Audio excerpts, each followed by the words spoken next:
നമസ്കാരം. American future 1%, European future 0.24% ഇടിഞ്ഞ് trade ചെയ്യുന്നതുകൊണ്ട് ഇന്നത്തെ ദിവസം ഇന്ത്യൻ മാർക്കറ്റിൽ ഒരു ഫ്ലാറ്റ് ഓപ്പണിംഗ് വേണം നമ്മൾ പ്രതീക്ഷിക്കാൻ. കഴിഞ്ഞ ദിവസം HDFC ബാങ്ക്, റിലയൻസ് ഇൻഡസ്ട്രീസ് തുടങ്ങിയ സ്റ്റോക്കുകളിൽ വന്ന ബൈയിങ്ങിൻ്റെ പശ്ചാത്തലത്തിൽ ഇൻഡെക്സ് 0.6% ഉയർന്ന് 25,700-നടുത്ത് ക്ലോസിംഗ് നൽകിയിരുന്നു. എന്നാൽ കഴിഞ്ഞ ദിവസം അമേരിക്കൻ മാർക്കറ്റിൻ്റെ പെർഫോമൻസ് അത്ര മികച്ചതല്ല. പ്രത്യേകിച്ചും ടെക് സെക്ടറിലെ സ്റ്റോക്കുകളിലൊക്കെ സെല്ലിംഗ് പ്രഷർ പ്രകടമാവുകയും S&P എന്ന ഇൻഡെക്സ് 1%-ലേറെ ഇടിയുകയും ചെയ്തു. താരിഫുമായി ബന്ധപ്പെട്ട അൺസർട്ടനിറ്റി നിലനിൽക്കുന്നതും ആർട്ടിഫിഷ്യൽ ഇൻ്റലിജൻസ് മറ്റുള്ള സെക്ടറുകളെ എങ്ങനെ ഡിസ്ട്രപ്റ്റ് ചെയ്യുന്നു എന്നതിനെക്കുറിച്ചുള്ള ആശങ്കകൾ നിലനിൽക്കുന്നതുമാണ് കഴിഞ്ഞ ദിവസവും അമേരിക്കൻ മാർക്കറ്റിൽ ഇടിവ് വന്നതിന് പിന്നിലെ പ്രധാന കാരണം, പ്രത്യേകിച്ചും ടെക് സെക്ടറിലെ സ്റ്റോക്കുകളിൽ. അതിനുള്ള ഏറ്റവും വലിയ ഉദാഹരണം കഴിഞ്ഞ ദിവസം IBM എന്ന സ്റ്റോക്ക് 13% ഇടിഞ്ഞു.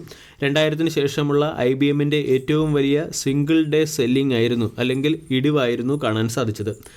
IBM എന്ന സ്റ്റോക്ക് ഇടിഞ്ഞതിന് പിന്നിലെ പ്രധാന കാരണം IBMൻ്റെ വളരെ പ്രശസ്തമായ ഒരു പ്രോഗ്രാമിംഗ് ലാംഗ്വേജ് ആയ കൊബോൾ എന്ന programming language Anthropic cloud code ഉപയോഗിച്ച് ജനറേറ്റ് ചെയ്യാൻ സാധിക്കും. ഇത് വരും സമയങ്ങളിൽ IBMൻ്റെ റവന്യൂ കുറയുന്നതിന് പിന്നിലെ പ്രധാന കാരണമായി പ്രവർത്തിച്ചേക്കും എന്നുള്ള ആശങ്കയുടെ പശ്ചാത്തലത്തിലാണ് കഴിഞ്ഞ ദിവസം IBM എന്ന സ്റ്റോക്ക് ഇടിഞ്ഞത്. ഇതുപോലെ ടെക് സെക്ടറിലെ പല സ്റ്റോക്കുകളിലും സെല്ലിംഗ് പ്രഷർ പ്രകടമാക്കുന്നുണ്ട്. ഇതിൻ്റെ ഇമ്പാക്റ്റ് ഇന്ന് ഏഷ്യൻ മാർക്കറ്റിലും പ്രകടമാണ്. ജപ്പാൻ്റെ ഇൻഡെക്സും കൊറിയൻ ഇൻഡെക്സും ഏഷ്യ പസഫിക് ഇൻഡെക്സും ഒക്കെ 0.2%-ലേറെ 0.2%, 0.5% ഇടിഞ്ഞിട്ടുണ്ട്. ആർട്ടിഫിഷ്യൽ ഇൻ്റലിജൻസുമായി ബന്ധപ്പെട്ട ആശങ്കകൾ കൂടാതെ ഡൊണാൾഡ് ട്രംപിൻ്റെ ഗ്ലോബൽ ഇമ്പോർട്ട് ലെവി പ്ലാനിനെ കുറിച്ചുള്ള ആശങ്കയും ഏഷ്യൻ മാർക്കറ്റിനെ ബാധിച്ചിട്ടുമുണ്ട്. കൊമോഡിറ്റി മാർക്കറ്റ് നോക്കുകയാണെങ്കിൽ അവിടെ US ട്രേഡ് പോളിസിയിൽ വന്നിരിക്കുന്ന അസ്ഥിരത മൂലം ഗോൾഡിൻ്റെ പ്രൈസിൽ വർധനവുണ്ടായിട്ടുണ്ട്. അതേസമയം ബ്രെൻറ്റ് ക്രൂഡിൻ്റെ പ്രൈസ് $72 പെർ ബാരൽ എന്ന ലെവലിനടുത്ത് ട്രേഡ് ചെയ്യുകയും ചെയ്യുന്നു. ഇനി ചില പ്രധാനപ്പെട്ട സ്റ്റോക്കുകളിൽ വന്ന ലേറ്റസ്റ്റ് അപ്ഡേറ്റിലേക്ക് കടക്കാം. ഒന്നാമത്തേത് സംവർധന മദർസൺ ഗുജറാത്തിൽ ഓട്ടോമോട്ടീവ് ലൈറ്റിങ്ങിൻ്റെ പുതിയൊരു യൂണിറ്റ് ആരംഭിച്ചതുകൊണ്ട് സംവർധന മദർസൺ എന്ന സ്റ്റോക്കിനെ ഫോക്കസ് ചെയ്യാം. വാരി എനർജി എന്ന കമ്പനിക്ക് 500 മെഗാവാട്ട് ശേഷിയുള്ള സോളാർ മൊഡ്യൂൾ മാനുഫാക്ചർ ചെയ്യാനും 2.5 ജിഗാവാട്ട് ശേഷിയുള്ള ഇലക്ട്രോലൈസർ പ്രോജക്റ്റ് ഉത്തർപ്രദേശിൽ സെറ്റപ്പ് ചെയ്യാനും ഓർഡർ ലഭിച്ചിട്ടുണ്ട്. അതുകൊണ്ട് വാരി എനർജി എന്ന സ്റ്റോക്കിനെ ഫോക്കസ് ചെയ്യാവുന്നതാണ്. കോൺകോർ എന്ന കമ്പനി വിഴിഞ്ഞം ഇൻ്റർനാഷണൽ സീ പോർട്ട് ഡെവലപ്പ് ചെയ്യുന്നതിന് വേണ്ടി ഒരു മെമ്മറാൻഡം ഓഫ് അണ്ടർസ്റ്റാൻഡിംഗ് ഒപ്പുവെച്ചിട്ടുണ്ട്. പട്ടേൽ എഞ്ചിനീയറിംഗ് എന്ന കമ്പനിക്ക് മഹാരാഷ്ട്രയുടെ ഇറിഗേഷൻ പ്രോജക്റ്റിൻ്റെ ലോവസ്റ്റ് ബിഡറായി തിരഞ്ഞെടുക്കപ്പെട്ടു. 133 കോടി രൂപയുടെ ഓർഡറാണ് പട്ടേൽ എഞ്ചിനീയറിംഗ് എന്ന കമ്പനിക്ക് ലഭിച്ചിരിക്കുന്നത്. മറ്റൊരു സ്റ്റോക്ക് ഭാരതി എയർടെൽ ആണ്. ഭാരതി എയർടെൽ അതിൻ്റെ എയർടെൽ മണി എന്ന NBFC കമ്പനിയെ ക്യാപിറ്റലൈസ് ചെയ്യുന്നതിന് വേണ്ടി വരുന്ന 5 വർഷത്തിൽ 20,000 കോടി രൂപയുടെ ഇൻവെസ്റ്റ്മെൻറ്റ് നടത്തിയേക്കും.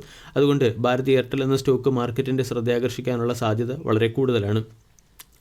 മോർപ്പൻ ലാബ് എന്ന കമ്പനിക്ക് CDMO എഗ്രിമെൻ്റ് വഴി 825 കോടി രൂപയുടെ ഒരു സപ്ലൈ ഓർഡർ പ്രമുഖ ഗ്ലോബൽ ഫാർമ കമ്പനിയിൽ നിന്ന് ലഭിച്ചിട്ടുണ്ട്. അതുകൊണ്ട് മോർപ്പൻ ലാബ് എന്ന സ്റ്റോക്കിനെ ഫോക്കസ് ചെയ്യാവുന്നതാണ്.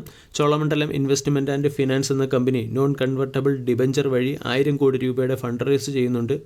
അതുകൊണ്ട് നമ്മൾക്ക് ഈ സ്റ്റോക്കിനെയും ഫോക്കസ് ചെയ്യാവുന്നതാണ്.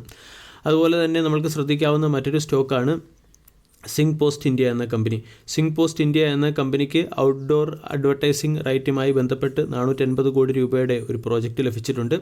പേസ് ഡിജിടെക് എന്ന കമ്പനിക്ക് റിലയൻസിൽ നിന്നും, അതായത് റിലയൻസ് ഇൻഡസ്ട്രീസിൽ നിന്നും lithium ion battery pack supply ചെയ്യുന്നതിന് വേണ്ടി 159 കോടി രൂപയുടെ ഓർഡർ ലഭിച്ചതുകൊണ്ട് പേസ് ഡിജിടെക് എന്ന സ്റ്റോക്കിനെ ഫോക്കസ് ചെയ്യാവുന്നതാണ്. അവന്യൂ സൂപ്പർ മാർട്ട് പുതിയ 3 സ്റ്റോറുകൾ കൂടി ഓപ്പൺ ചെയ്തിട്ടുണ്ട്. ഇതുവഴി ടോട്ടൽ സ്റ്റോറുകളുടെ എണ്ണം 452-ലേക്ക് ഉയർന്നു. രാജസ്ഥാനിൽ 2 സ്റ്റോറും ഉത്തർപ്രദേശിൽ 1 സ്റ്റോറുമാണ് ഓപ്പൺ ചെയ്തിരിക്കുന്നത്.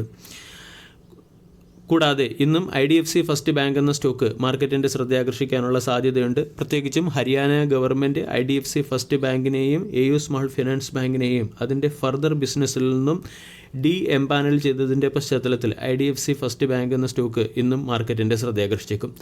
സിഗ്മ അഡ്വാൻസ് എന്ന കമ്പനിക്ക് മിനിസ്ട്രി ഓഫ് ഡിഫൻസിൽ നിന്നും electronics and actuation solutions supply ചെയ്യുന്നതിന് വേണ്ടി 100 കോടി രൂപയുടെ ഓർഡർ ലഭിച്ചതുകൊണ്ട് സിഗ്മ അഡ്വാൻസ്ഡ് സിസ്റ്റം എന്ന സ്റ്റോക്കിനെ ഫോക്കസ് ചെയ്യാം. ഫെബ്രുവരി 26 ഡിവിഡൻറ്റുമായി ബന്ധപ്പെട്ട തീരുമാനമെടുക്കുന്നതിന് വേണ്ടി വെസൂവിയസ് ഇന്ത്യ എന്ന കമ്പനി ബോർഡ് ഓഫ് ഡയറക്ടേഴ്സിൻ്റെ മീറ്റിംഗ് വിളിപ്പിച്ചിട്ടുണ്ട്. അതുകൊണ്ട് വെസൂവിയസ് ഇന്ത്യ എന്ന സ്റ്റോക്കിനെയും ഫോക്കസ് ചെയ്യാവുന്നതാണ്. വീഡിയോ എല്ലാവർക്കും ഇഷ്ടമായി എന്ന് വിശ്വസിക്കുന്നു. താങ്ക്